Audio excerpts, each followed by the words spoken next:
Hey BSC, so today we're going to talk about a topic that I find fun. It's pricing and bidding on new jobs, and that comes with with a lot of things. So one of the, as I look back at my career, one of the very first jobs that I had outside of college was bidding and estimating large construction projects. And then moving over here to the janitorial industry, I found that bidding was kind of the same in both in terms of how stuff gets put together. So, and I guess the first thing that I learned is that everything is sort of an estimate. So, and the more you do it, the better of a feel you get. It sounds kooky a little bit. That's but, right. But what are your thoughts on? Yeah. So every and sometimes I can kind of get, especially when the operations team starts coming in and asking a lot of questions.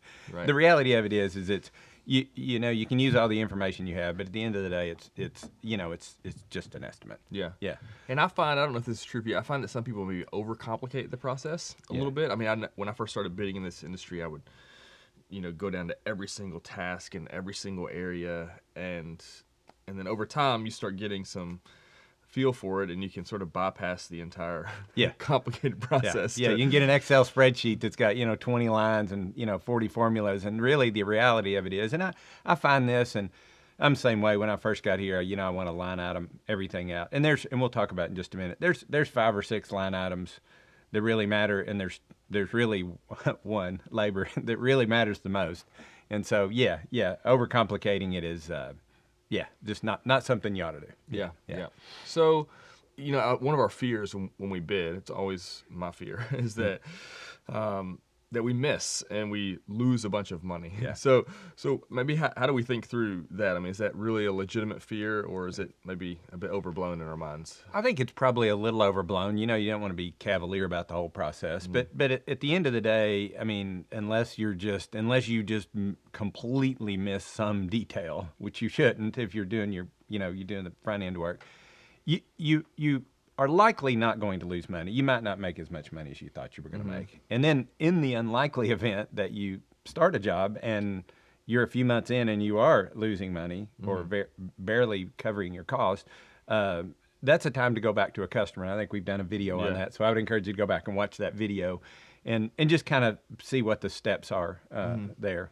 The other thing I would say is when you're pricing these things is really consider the whole picture. And when I say whole picture, I mean things like, hey, when you're bidding it, think about, is this a new market you're trying to get into, or you're trying to get into a new vertical? So you might be a little bit more aggressive there. You also take into account the opportunity maybe to sell consumables or additional services, so add a little bit more on pricing. So really kind of take that whole look at a particular customer. Yeah. Okay.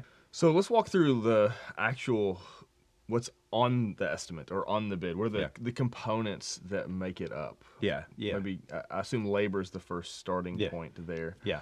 It's the big one, and there's as most people know, there's 2 pieces to that. And if there's any place in this process I would say to slow down, if you will, it would be in this piece, and that's obvious. But those 2 pieces are, how many work hours are going to be required to complete the work, and then what's the estimation on how much money we're going to have to pay our team members to do the work. And so I would recommend that on the work hours piece, the best thing to do is just ask a lot of questions and go into that, and we've talked about that in a previous video.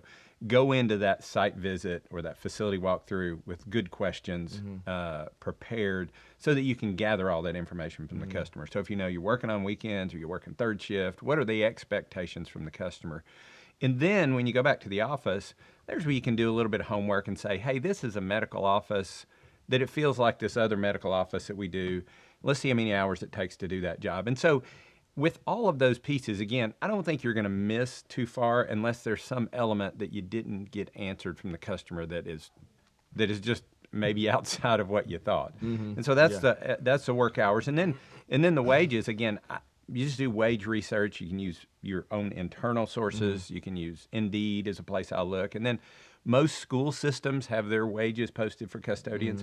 And so we look at those 3 things to come up with those 2 elements, which is the big boy. Labor is how many hours, and what are we going to pay our team And then members? what are you going to pay? Yeah. So as we move on down the list, I guess we've got some overhead expenses like taxes and insurance, or labor-related expenses, taxes and insurance. Yeah, and I call those labor burden, and I have one line item. I've coached some folks who have multiple line items, so they'll break out payroll taxes, they'll break out workers' comp, they'll break out general liability.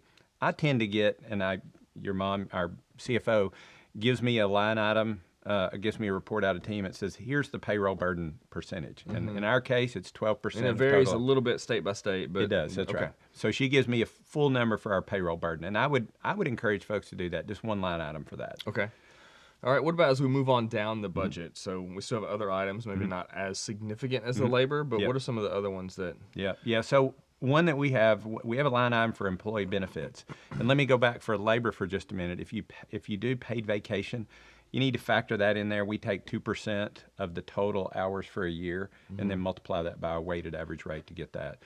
But employee benefits, and I can tell you that one's a difficult one to estimate. And so we use 4% of our total labor cost as an estimate to kind of get started with that particular number. So just take your total labor amount, multiply it by 4%. That's what we do. And that's going to cover 401k, and really health insurance. The next one down is janitorial supplies. And in our case, janitorial supplies covers everything that we purchase to run the program that's less than $1,000. So that's going to cover your chemicals and your gloves and your all the way up into your low end vacuum cleaners and anything over 1,000 is considered an asset, and it's going to hit maybe like the equipment depreciation line item. That's right. Okay. That's right. And so to estimate our supplies, we take 3.5% of our janitorial labor, which out at the bottom produces about 2.5% of your total cost. Which on our company P&Ls, that's about what we're running for supplies. That's right. That's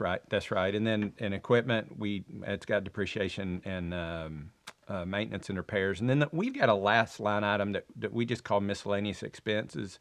That's going to cover PPE, employee recognition, and we take 1.5% of our total labor cost, and that's what that element is. So you add those things up, and that's all your total expenses, all your costs. And what about, I guess, maybe markup overhead line items? Yes, that's right. That look like? Yeah. So overhead, I have overhead in my pricing model and a percentage that's available there, but I actually don't do that. I mean, and this is a whole philosophy. I mean, you've been doing this a while. I mean, I might think, what would you think about putting? I'm the same as you. I just one markup number. It's easier for me. Yeah. I feel like our overhead is always in flux a little bit, and until you get to be a really big company, there's not really a good fixed idea of allocated overhead to jobs. And so, at the end of the day, in my mind, you're fiddling with that profit number to say, what am I willing to? How low am I willing to go to get this job in terms of the dollar amount that we're going to get in the percentage? That's right. And if you add a customer, are you really adding any incremental overhead? And the answer is likely not. Right. Yeah. And then that last piece is margin or markup, which is different than markup. And we're typically on a really big job, we might get that thing down as low as 18 to 19%. That's pretty low.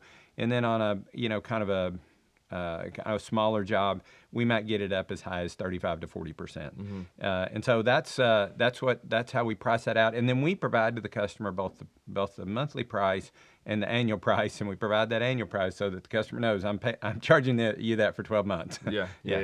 Okay, very good.